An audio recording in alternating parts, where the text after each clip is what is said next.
하나만 잘 보이는 모습으로 진행되기도 제가 어제도 사실 그 연구 발표를 발표를 하나 했었는데 제가 시간을 못 지켜가지고 되게 혼났었거든요. 그래서 오늘 딱 18분 안에 마치도록 하겠습니다. 경기도 학생인권 실태조사는 경기도에서 경기도 학생인권 조례가 만들어진 것을 아시죠? 전국에서 시도교육청 단위에서 최초로 만들어졌고요. 2010년에 그 조례를 제정한 이후로 그 조례에 학생 인권이 제대로 정착이 되고 있는가, 어떠한 모습을 보이고 있는가를 해마다 조사해라, 이렇게 조례에 규정이 되어 있습니다. 그래서 그 내용을 근거로 해서 2011년도부터 경기도 교육청에서 계속 이제 실태 조사를 실시해 왔고요. 2016년도부터 경기도 교육연구원인 이곳에서 이제 3년 동안 이제 지속적으로 조사를 시행해 왔고요. 올해는 3년 된 데이터가 모였기 때문에 이 3년의 추이를 보는 걸 중점으로 이제 결과를 말씀드리려고 합니다. 학생인권 조례 같은 경우에는 워낙에 권리 항목들이 많고 그것들이 다 문항으로 만들어져 있기 때문에 내용이 굉장히 많습니다. 이제 연구 보고서가 거의 300페이지가 넘는 아주 두꺼운 연구 보고서인데 그거를 오늘 18분 안에 다 말씀드리기 너무 힘들 것 같고요. 그래서 중요하게 이런 추이에서 좀 주목하게 볼 만한 것들을 중심으로 정리를 했습니다. 말씀을 드리면 오늘 말씀드린 내용 이제 어떻게 이 조사를 하게 되었고 어떤 내용으로 어떻게 실시했는가를 간단히 말씀드리고요. 올해는 이제 대규모 설문조사 외에 면담조사를 같이 해마다 면담조사 같이 진행하고 있는데요.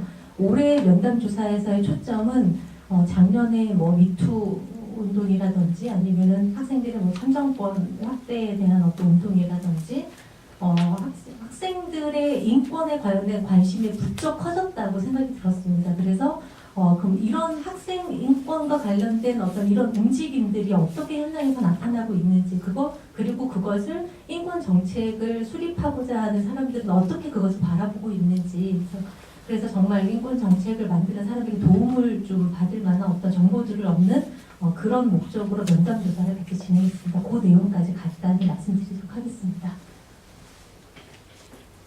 먼저 이 조사의 필요성에 대해서 아까 제가 간단히 말씀드렸지만 조례에 기반을 하고 있고요. 학생인권의 현황, 그 다음에 변화 양상 이런 것들을 살펴보기 위해서 학생인권 실태조사를 진행해 나갑니다. 그래서 이러한 실태조사를 바탕으로 해서 어떤 점에 우리가 더 초점을 맞춰서 정책을 만들어야 하는지 그리고 이렇게 변화하고 있구나라는 걸 확인하는 작업들을 위해서 그런 자료를 만들기 위해서 조사를 하고 있습니다. 작년에 실시했던 학생인권 실태조사는 학생인권과 관련된 여러 가지 연구물들을 좀 검토하였고요. 그리고 경기도 학생인권 실태 파악을 위해서 설문조사를 진행했는데 학생, 교원, 보호자를 대상으로 해서 설문조사를 진행했습니다. 그리고 아까 말씀드렸듯이 학생인권의 움직임 그리고 그것이 정책적으로 어떻게 반영이 되어야 하는가에 대한 내용을 알아보았고요. 이에 대한 정책의 방향들 이런 것들을 제안하였습니다. 요거는 같이 말씀드렸으니까 설문조사와 면담조사가 같이 병행되었고요. 설문조사는 경기도 교육청 안에 있는 학교의 30%가 계속 매해 표집이 되고 있습니다. 그래서 2016년도부터 해서 초등학교 300개, 중학교 200개, 고등학교 200개 학교가 표집이 되고요.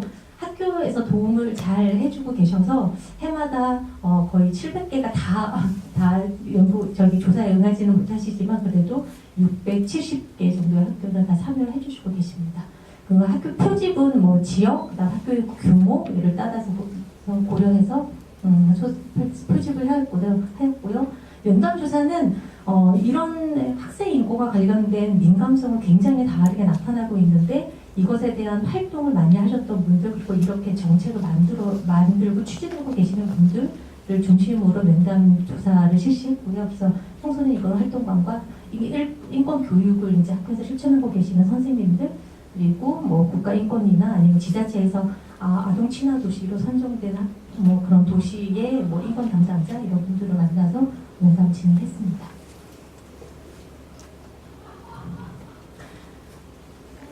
여기서부터 말씀을 드려야 되나 싶긴 한데 우리나라가 이제 그 유엔 아동권리 협약에서 이렇게 참여하게 되면서 아동 인권에 대해서, 아동 청소년 인권에서 관심을 가지기 시작했고요.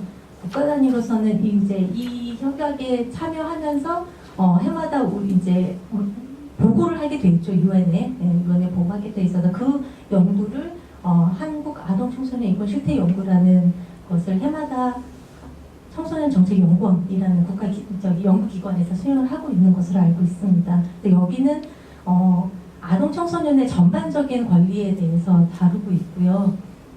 아동의 권리와 학생 인권은 또 약간의 차별성이 조금 있습니다. 학교라는 공간, 학생이라는 위치에서 가지는 어떤 더 초점을 맞춰야 하는 권리들이 분명히 있기 때문에 침해되고 있는 사항들이 있기 때문에 그것을 더 살펴보는 것이 학생 인권 관련된 사항이라고 보고요. 학생 인권과 관련해서 여러 가지 조사들이 진행되어 왔지만 지금은 학생 인권 조례가 만들어지면서 시도교육청 단위에서 많은 실태 조사들이 진행되고 있습니다. 학생 인권 조례는 경기도, 그다음에 광주광역시, 서울시, 전라북도 이렇게 4개의 지자체에서 제정이 되었지만 실태 조사는 더 많은 곳에서 진행이 되고 있고요. 경기도 2011년도부터 지금 해마다 진행이 되고 있고 그 외에 다른 시도에서도 이렇게 실태 조사가 진행되고 있습니다. 연구 보고서에는 이 실태 조사가 결과를 공개한 자료는 조금씩 저희가 정리해서 보고서에는 담아 수록해 놓았습니다. 학생인권 조례를 만들었으면 됐지 학생인권 정책이라는 것을 왜 또 더 추가적으로 살펴봐야 하느냐라는 것에서 그러니까 저희가 법이 있지만 법에 꼭 맞춰서 살지는 않는 것처럼 그것을 해석하고 그것에 민감성을 보이는 것은 굉장히 다양하다고 생각을 하고요. 학생인권이라는 것이 정말 학교에서 일어나는 아주 다양한 이해관계와 광범위한 문제들을 다루고 있기 때문에 그것에 대해 따른 혼란이 분명히 있다고 보고요. 그것을 제대로 정착시키게 만들어주기 위해서 정책이라는 것을 만들고 이럴 때는 이렇게 해야 하고 이것은 이렇게 보아야 하고 그럴 때는 어떻게 대응해야 하고 대응할지에 대한 정책들을 만들어내고 있습니다. 그 중에 하나가 이제 뭐 인권 조례뿐만 아니라 국가 인권위에서의 권고안 같은 것들이 나오기도 하는 거죠. 2017년도, 2018년도인가요? 예, 그때 이제 국가인권위원회에서 학생 생활 인권 규정을 제대로 만들어야 한다, 개선해야 된다는 권고안을 내기도 했던 것처럼 조례가 만들어졌고 뭐 사실 우리나라의 기본의 인간의 기본적인 권리이기 때문에 법에서도 좀 만들어져 있긴 하지만 그렇다고 해서 모든 사안이 아무 사항도 발생하지 않고 있지 않기 때문에 그래서 이런 정책을 살펴보는데 이런 의미가 있다고 보아지고요. 그래서 뭐 교육청마다 학생인권 실천 계획들을 세우고 이런 계획들을 학교에다가 보내드리고 그와 관련해서 고칠 것들 그리고 어떤 것들도 중점적으로 살펴봐야 하는 것들 이런 것들을 개선을 하게 되죠. 그리고 학교 생활 인권 규정도 개선하게 되고 학생인권 평가제도, 인권 영향 평가제도를 도입하고자 하는 어떤 움직임들도 현재 있는 것으로 보여집니다. 여러 가지 지자체에서 인권 영향 평가, 말하자면 환경 영향 평가라고 하시면 이해가 편하실 텐데 인권적으로 그런 정책이나 뭐 법이나 이런 것들이 인권적으로 정말 침해의 소지가 없는가 이런 것들 살펴보는 것이죠.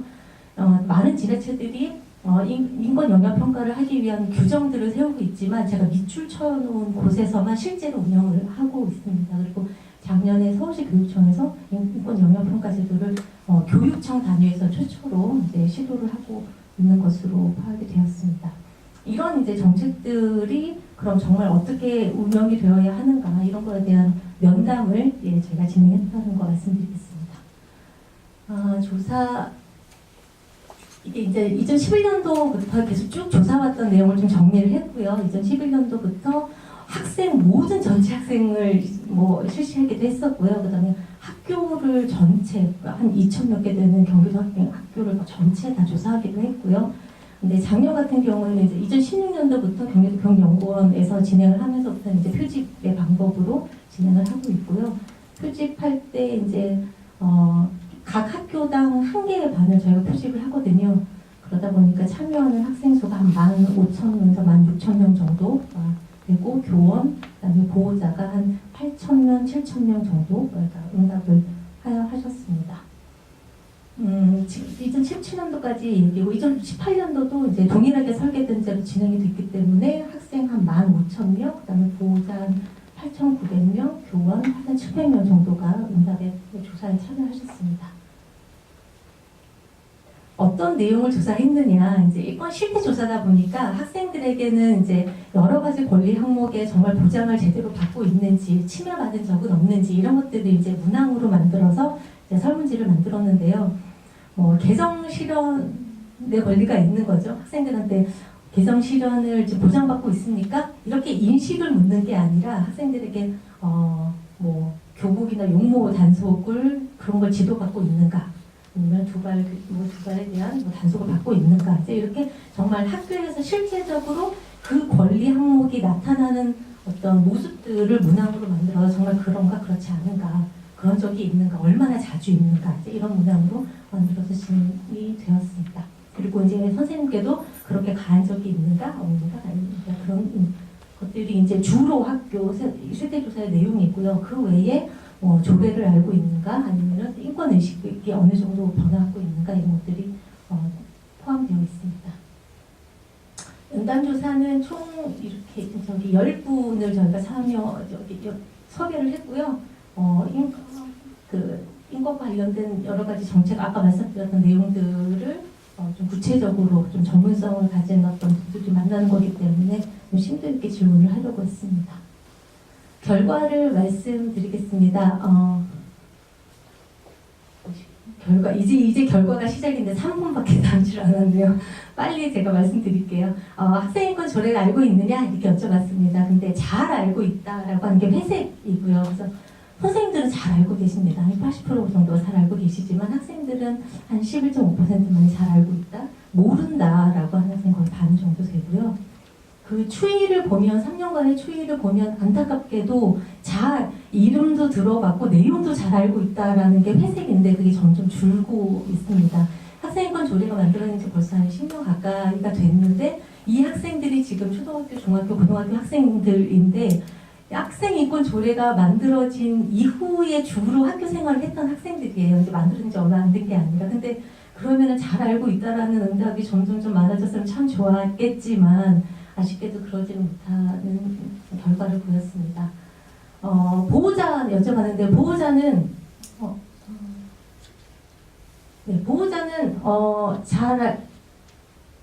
보호자는 모른다라는 비용도 점점 높아지고 있어서 이것도 좀 아쉽고요. 네. 또 마찬가지로 잘 알고 있다라는 내용이 점점 줄고 있다라는 거. 그리고 차별받지 않을 권리에 대해서 물어봤는데요. 그러니까 차별받고 있습니다 이렇게 묻지 않고 보통 이제 성적에 상관없이 선생님들이 너희들을 공평하게 대하고 있니 이제 이렇게 물어봤는데요. 긍정의 응답이 훨씬 더 높습니다. 80% 이상 특히 초등학교 같은 경우는 그런 공정하게 대하고 있습니다라고 응답하는 게 훨씬 더 높지만 중고등학생은 다소 좀 낮고요. 그 응답의 추이는 이 정도 이렇게 나타나고 있고요. 교원 선생님들께도 동일하게 물었던 선생님들은 99% 이상이 자기는 공정하게 대하겠다 이렇게 응답을 하셨습니다.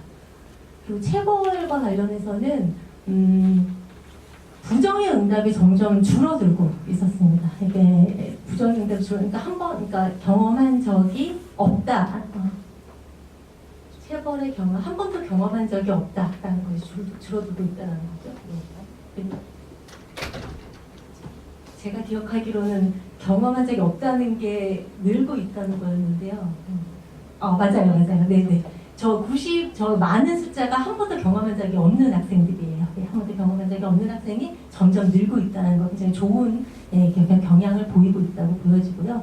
어떠한 직간접적인 체벌을 받아낸다고 할 때 초등학생들은 고등학생들은 벌, 중학생은 단체 기합을 많이 받았다고 얘기하고요. 상대적으로 직간접적인 체벌보다는 언어 폭력의 발생 비율이 좀 더 높게 나타났습니다. 그리고 교육 활동에 학습에 관한 권리 중에 교육 활동에서 야간 자율학습이나 보충 수업을 강요받았는가라는 것도 굉장히 긍정 응답이 점점 더 줄고 있다는 거, 좋은 어떤 경향을 보이고 있다는 것이고요. 그리고 개성 실현의 권리에서 용모 지도를 하는가, 겨울에 교복 위에 외투를 입게 것을 하는가 이런 것도 굉장히 좀 더 긍정적인 반응이 더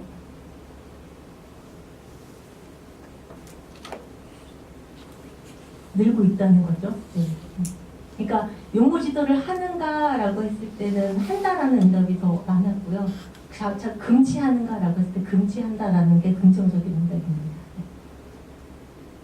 그리고 사생활 비밀을 보호받고 있는가라고 할 때 성적은 공개하지, 성적은 개인의 정보이기 때문에 사생활이고 그걸 공개하지 않아야 한다라고 하지만 반배정, 조별 편성, 그다음에 심화반 운영 이런 것을 통해서 성적을 유추할 수 있는가라고 하는 것을 이제 질문했을 때는 고등학생들의 응답이 좀 더 훨씬 많게 나타났습니다.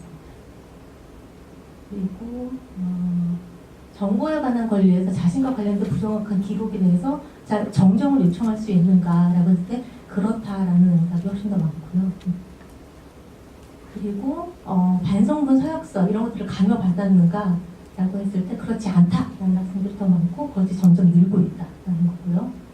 그리고 의사 표현을 했을 때 부당한 간섭이나 제한을 받았는가라고 했을 때 초등학생보다는 고등학생들이 그렇다라는 응답이 더 많기는 하지만 많고 그다음에 점점 더 근데 그 긍정의 응답이 조금 줄고 있다라는 거 그렇게 보여지고 자치 활동에 관해서는 경기도 교육청이 굉장히 자신 있게 잘한다라고 얘기할 수 있는 부분인 것 같습니다. 꾸준히 굉장히 높은 긍정의 평가가 있기도 하지만 그것이 점점 늘고도 있다는 거. 네. 그리고 학교 규정을 만들 때 의견을 반영하는가 이것도 굉장히 높은 좋은 평가를 받고 있고요. 그리고 인권 교육에 대해서는 학생인권 조례에 의해서 매 학기마다 2시간씩 하게 되어 있죠. 근데 학교에는 거의 100% 가까이 실시한다라고 얘기한다고 하는데 학생들은 받아본 적이 없다라고 하는 학생이 거의 20% 가까이 되고 고등학생 같은 경우는 거의 30% 가까이가 인권 교육을 받아본 적이 없다 이렇게 대답을 합니다. 왜 그런가 봤더니 영상 전달 교육이 워낙에 많았기 때문 아닌가 이렇게 생각이 들고요. 학생인권 교육이 학생인권의 신장에 도움이 된다고 생각하는가라는 것에 긍정적인 응답이 더 많기는 하지만 중고등학교로 갈수록 긍정 응답이 훨씬 비율이 더 적고 그다음에 추이 자체도 좀 줄고 있다라는 거죠. 학생인권 옹호관 제도 침해에 대한 구제 항목으로는 학생인권 옹호 제도를 알고 있는가라는 것은 2018년도에 굉장히 큰 긍정적인 성과를 나타냈습니다. 굉장히 홍보나 이런 것들이 잘 된 것이 아닌가 이런 생각이 좀 들고요. 이거 지금까지는 이제 학교 실태에 대한 걸 말씀드렸고요. 인권 의식을 이제 해마다 이제 물었고요. 인권 의식은 5개의 문항으로 구성이 되어 있어요. 5개의 문항의 평균값을 가지고 이렇게 분석을 했는데 고등학교 학생들의 인권 의식이 이제 가장 높게 나타났어요. 근데 참 특이합니다. 2016년도에는 초등학교 학생들이 가장 높았거든요. 근데 2018년도에 초등학교 학생들이 굉장히 떨어진 걸로 나왔어요. 그래서 연구진이 보통의 이제 초등학교 학생들이 굉장히 이런 정의적인 어떤 의식의 측면에서 굉장히 높은 점수를 많이 나타내는데 왜 이렇게 됐을까라고 생각해보면 아직 이걸 더 깊이 있게 분석을 해보진 않았지만 5개의 문항 중에 하나의 문항이 다른 나라 사람들도 우리나라에서 동일하게 교육을 받고 살아야 한다라든지 그런 문항이 있는데 작년에 약간 난민 문제라든지 이런 것들이 혹시 영향을 미친 것은 아닌가 아직 더 깊이 있는 분석을 해봐야 하겠지만 어쨌거나 초등학교 학생의 값이 좀 많이 떨어졌다는 것을 한번 주목해 볼 필요는 있을 것 같고 그다음에 남녀 간의 차이에서는 여학생이 훨씬 많고요. 말하고 싶지 않다라는 항목은 2017년도부터 들어가서 이렇게 추이 분석에 넣지는 않았는데 그 간극은 남녀 간의 간극은 계속 꾸준히 유지되고 있는 것으로 보입니다. 교원에 대한 인권 의식을 보면 교원은 초등학교 선생님들이 가장 높게 나타났습니다. 근데 3년 내내 선생님들의 인권 의식은 굉장히 떨어지고 있다, 낮아지고 있다는 거. 그리고 보호자의 인권 의식은 상대적으로 굉장히 계속 높아지고 있습니다. 높아지고 있다는 거. 연령에 따라서도.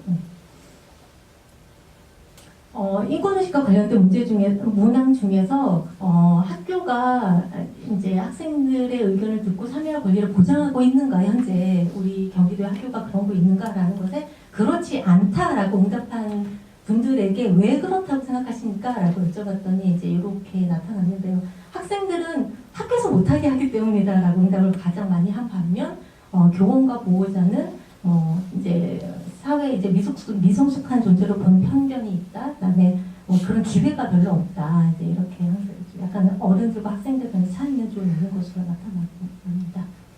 이 정도만 주목해서 말씀드리고요. 시간이 별로 없지만 면담 결과만 조금 간단히 말씀드리겠습니다.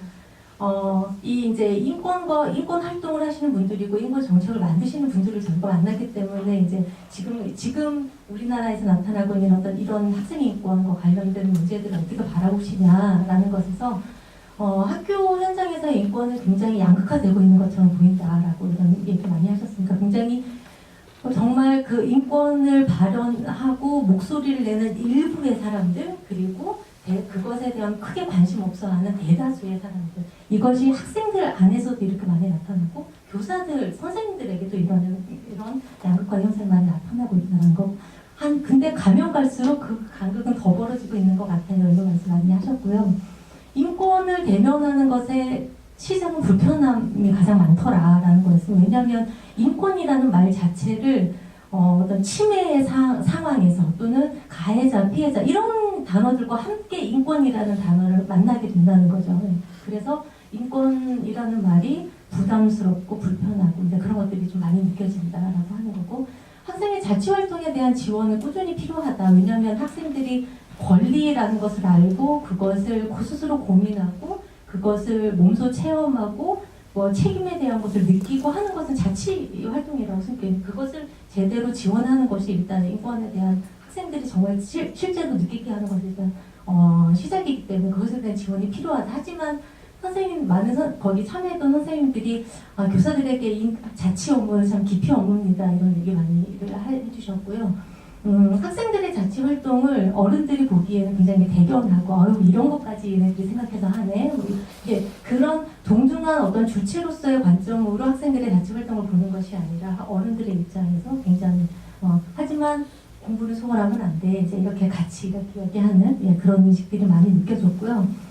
구성원들의 권력 관계를 좀 간접적으로 체험하는 경험에 대해서 얘기해 주신 분도 계셨는데 인권은 본인이 느끼기도 하지만 분위기 속에서 느껴지는 것이 훨씬 많은데 어떤 선생님으로부터 언어 폭력을 당한 학생이 집에다 얘기했는데 부모님이 선생님께 와서 선생님이 부모님께 이제 약간 이렇게 좀 약간 굴복하는 모습 그래가지고 역시 힘이 인권보다 힘이 있어요. 이게 약간 이렇게 느껴지기도 하는데 그런 거는 이게 좀 제대로 인권이라는 말을 제대로 소화해내지 못하는 현상이다. 그래서 그런 것들을 좀 제대로 잡아가는 것이 필요하다. 그래서 학교라는 곳에서 인권을 얘기할 때 교사라는 것이 어떠한 주체인가 학생들에게 인권적인 경험 쌓아가는 가장 큰 역할을 하는 그런 책임을 갖는 주체라고 보는 것이 맞겠다. 이렇게 얘기들 많이 해주셨고 학생인권 조례에 대해서는 공론화시키는 계기와 기준이 되는 것은 분명하다. 그래서 국가인권위에서는 어느 시도교육청 중에서 인권 조례가 있는 교육청과 그렇지 않은 교육청은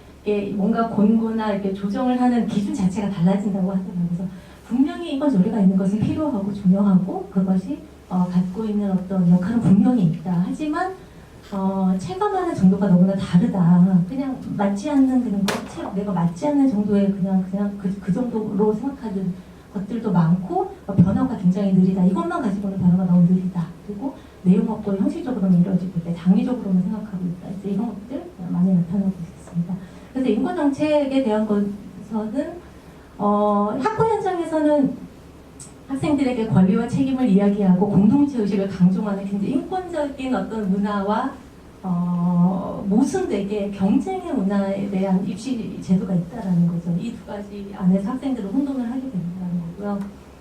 그리고 이런 제도적으로 그런 환경을 만들어주는 것이 필요하다. 정치적으로 청소년 활동 진흥법에 따르면 읍면동의 기준으로 청소년들이 휴식을 취하고 문화를 향유할 수 있는 공간이 법적으로 설치하게 되어 있는 거예요. 근데 전국적으로 10%도 그게 되지 않는다는 거죠. 하지만 경로당이라고 해야 되나요? 그 법정 기준보다 훨씬 많은 게 설치되어 있는 이 이유가 뭐라고 생각하냐? 그것을 설치하는 어떤 그 의사결정을 하는 사람이 무엇을 생각하고 하고 있느냐라는 거죠. 그래서 뭐 참정권에 대한 이야기 이런 것들이 더 촉발되는 거 아니겠느냐 이런 얘기를 합니다. 그리고 학생인권에 관한 움직임을 뭐 이런 운동을 하는 사람들이 근본적으로 모든 학생은 학생이라는 그런 시기를 지나서 성인이 되기 때문에 근본적으로 아마 한계가 있다. 그래서 학생 자체가 물론 당사자들이 주체성을 가지고 이야기하는 거 굉장히 중요하지만 그 시기가 넘어가면 그것이 소홀해진다는 그런 한계가 있는데 이런 것들에 대한 것도 관심을 계속 가질 필요가 있다. 이런 거. 그리고 인권 교육에 대한 요구는 굉장히 많았고요. 굉장히 활동적인 학생들이 이제 정말 필요한 그런 교육이 돼야 되고 참여하신 선생님들 중에 임용되신 지 5년 차이신 분이 계셨는데 그분은 본인이 임용하기 전에 이미 인권조례가 만들어져 있었죠. 근데 자기가 임용되는 과정에서도 단 한 번도 인권조례에 대해서 들어본 적이 없었다라고 얘기하시더라고요. 그러니까 그 사이 양성 과정이나 이런 쪽에서도 분명히 이제 인권조례에 대한 이야기들이 계속 지속적으로 되는 것이 필요하겠다라고 하는